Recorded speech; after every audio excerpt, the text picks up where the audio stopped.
Salut à tous, aujourd'hui on va réparer un iPhone 7 avec l'écran cassé. Je vais vous montrer comment je fais ça de A à Z. On va pas poser le jour d'étanchéité parce que le client ne l'a pas demandé.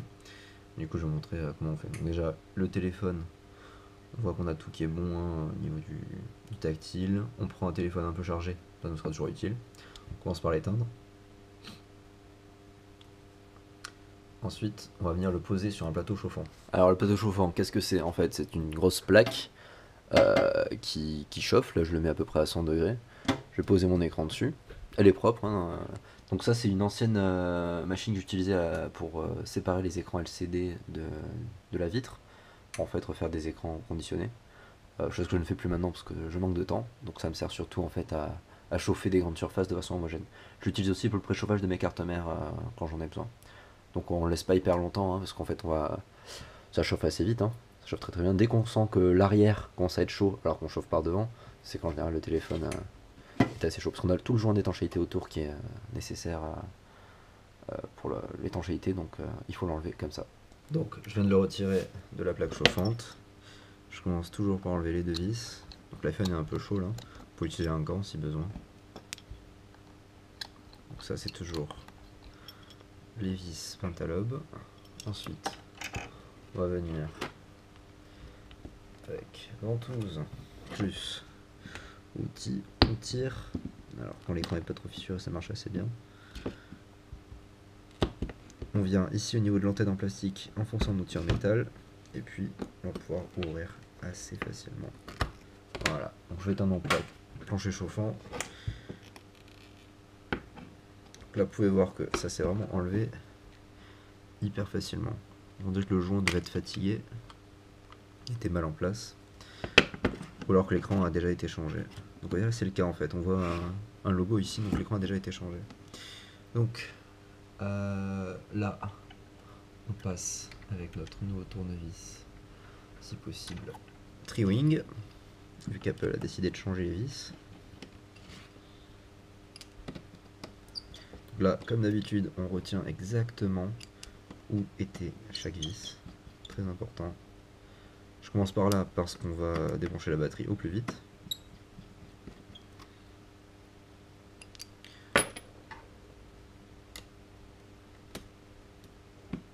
Donc la batterie était encore collée sur le petit truc en métal. Hop, on décolle pour éviter d'arracher quoi que ce soit. Ensuite, on vient débrancher notre écran. On vient ici avec un cruciforme cette fois. Enlever les deux vis qui maintiennent notre flexible pour la caméra.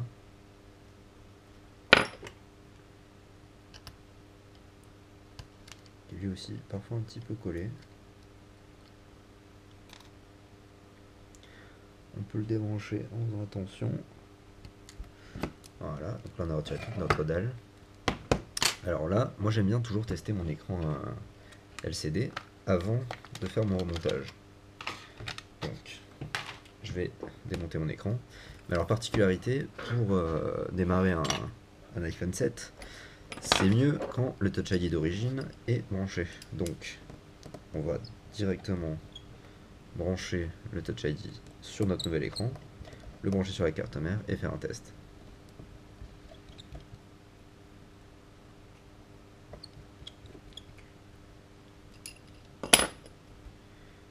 Donc là c'était que des vis Triwing. Ensuite on vient délicatement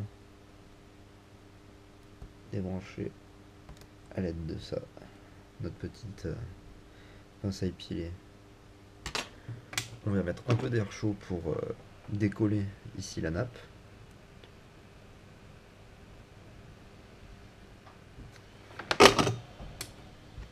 Parfois il est encore suffisamment chaud du chauffage par plateau chauffant. Ensuite, hop, on pousse délicatement à travers. On récupère notre Touch ID. On vient de ce côté. On peut du coup le brancher tout simplement de cette façon. Notre test, on le remettra bien tout à l'heure. Une nappe, deux nappes. On branche la batterie. Et on va pouvoir essayer de démarrer le téléphone. Donc là, téléphone déverrouillé, pardon. On teste l'écran, donc là tout le tactile est bon. Ensuite on va tester le touch, enfin le touch ID était détecté, ça c'est bon. Je cache un peu l'écran parce qu'il y a des données. Le 3D touch fonctionne, donc on va pouvoir à nouveau l'éteindre. Terminer la réparation. On rouvre, batterie, les deux nappes. On vient du côté de notre nouvel écran. On commence par le haut avec un tournevis cruciforme. On va avoir 6 vis à enlever pour sortir le haut-parleur.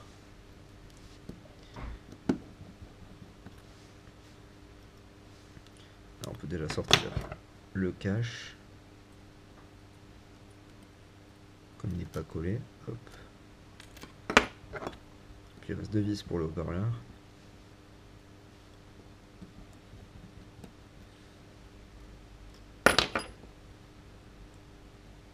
Attention, ça c'est très aimanté. Donc si vous le mettez au milieu de vos vis, vous allez toutes les rassembler entre elles. Et ça va être compliqué à gérer.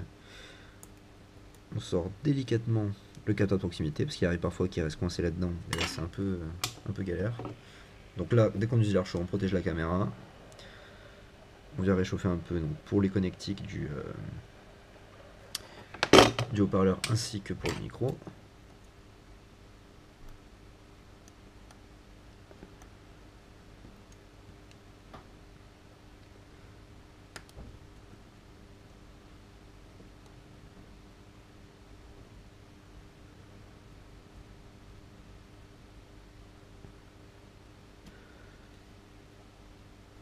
Voilà, on a tout décollé. Ensuite, il nous reste uniquement les vis sur les côtés qui sont des tri-wing. Donc là, ce sont toutes les mêmes. On peut les mettre ensemble.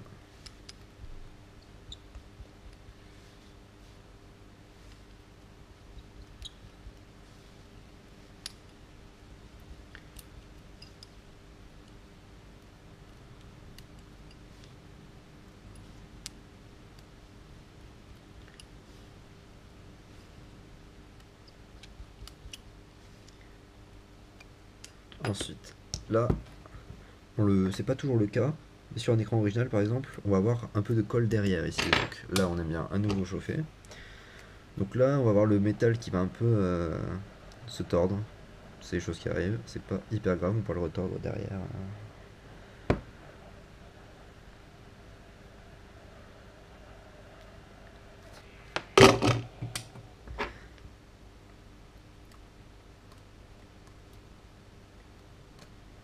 Là, on soulève, on essaye de décoller doucement, parce que notre écran est fonctionnel, donc on va pouvoir le recycler quand même derrière.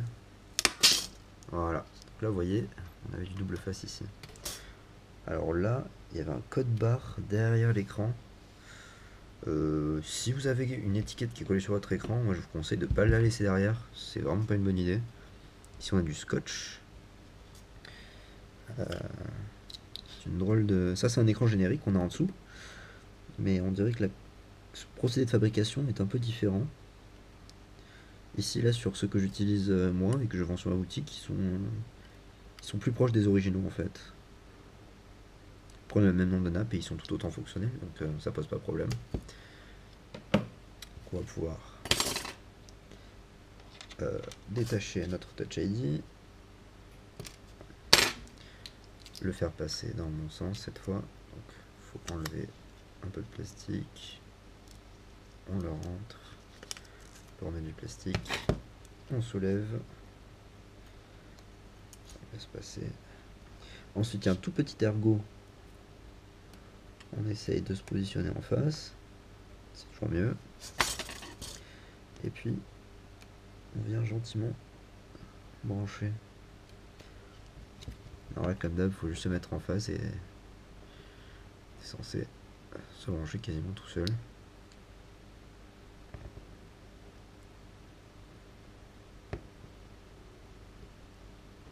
Voilà, là c'est parfaitement en place.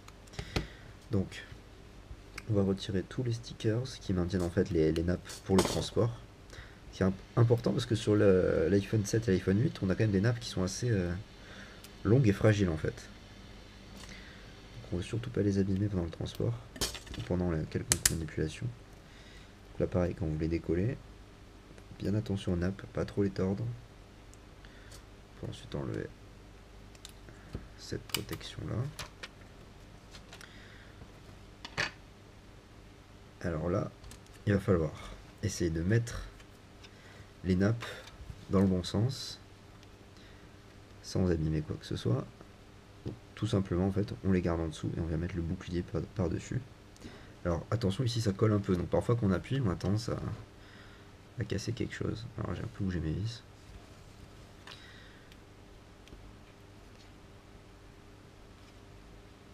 Essayez de positionner le bouclier dès le début dans le bon sens et pile poil en face des trous si possible, parce qu'une fois que vous aurez un peu collé les nappes, là vous n'allez plus trop pouvoir le bouger. Donc là on dirait qu'on est pas mal. Je vais commencer par mettre les 6 vis du côté.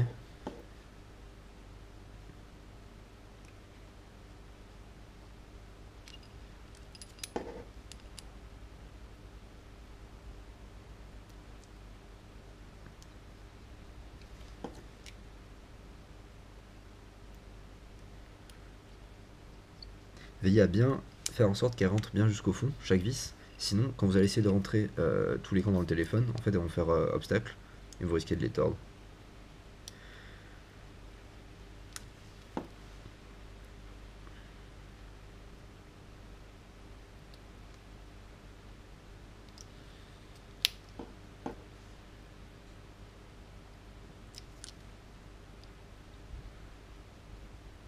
Une fois qu'on a remis toutes ces vis là, on va pouvoir revisser notre super Touch ID.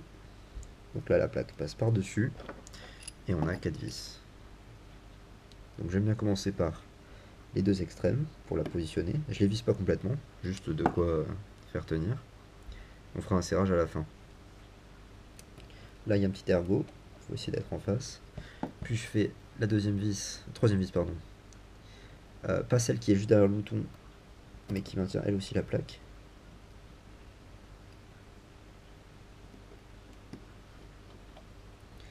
Là je peux serrer. Donc mes 3 vis. Puis je viens mettre la vis qui est derrière le bouton, le Touch ID. Alors là, je déconseille de serrer à fond. Déjà parce qu'on va tordre la plaque ici. Et ensuite, si on serre trop fort, sachez qu'il y a un capteur de pression dans le Touch ID. Et en fait, vous risquez de faire des gros bugs. Donc, parfois, après une réparation, on va avoir un Touch ID qui va cliquer tout seul ou quoi. Bah, c'est juste là. Il suffit de venir et hop, on tourne un peu. Ça remarche. On va ensuite mettre notre haut-parleur.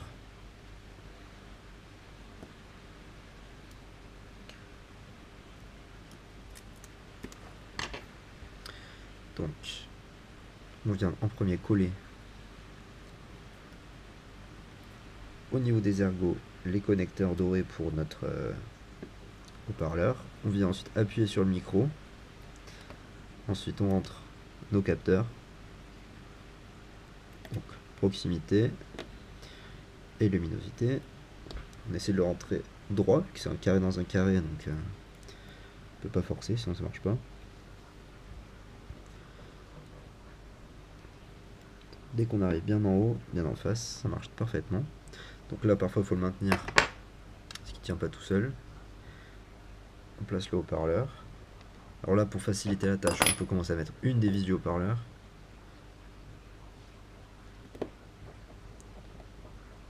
Ensuite, on vient prendre notre cache. On fait attention à ce que la caméra soit bien en face dans son petit OK. Là, on peut continuer à visser. Là, on a passé sur des cruciformes. Hein.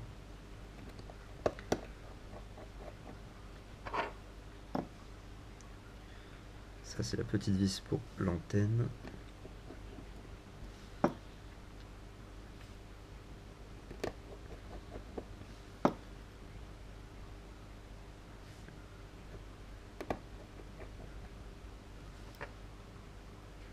Donc, on a bien sécurisé notre haut-parleur. Toute la partie écran est bien remontée. Donc là, on va procéder à un nouveau test. Donc, on branche l'appareil photo. Cette nappe n'est pas la plus pratique, hein. Clairement, on a vu mieux. Mais bon, on se débrouille. Le LCD. Le tactile. La batterie. Et on vient démarrer. Donc là, j'ai testé, comme tout à l'heure, toutes les fonctions. On peut tester aussi la caméra frontale. Hop, elle fonctionne. Le bouton. Hop. Donc là, on va pouvoir remonter tous nos petits caches. Là, il y a un sens. Hein. On va peut-être éteindre le téléphone avant de continuer.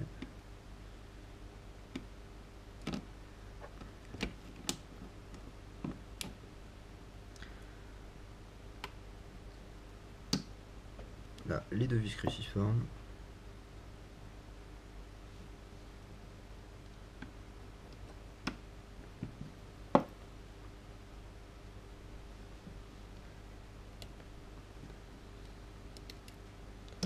Je suis pas tout à fait en face.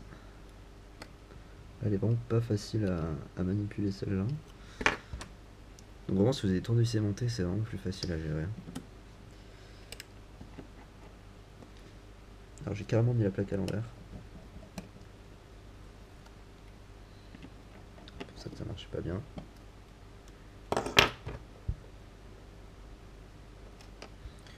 Ça arrive à tout le monde de faire encore des erreurs, même quand on connaît le téléphone par cœur.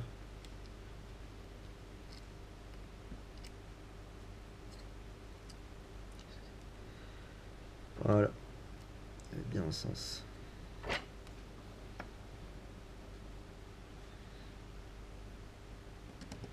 De toute façon, vous le voyez assez vite en général s'il y a un problème. Vous pourrez pas refermer le téléphone par exemple.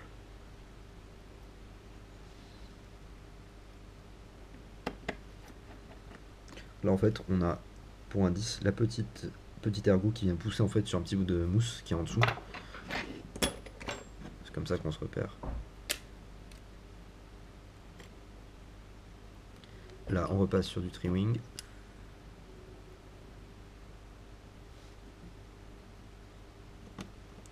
D'ailleurs, j'ai noté que beaucoup de tournevis Triwing de mauvaise qualité sont sur le marché actuellement. Donc moi, j'en abîmais beaucoup. Et là, c'est le premier qui me tient longtemps en fait, que j'ai toujours pas eu besoin de changer. Alors que certains me tenaient moins d'une réparation. J'avais besoin de changer de... Le tournevis ne servait qu'une fois.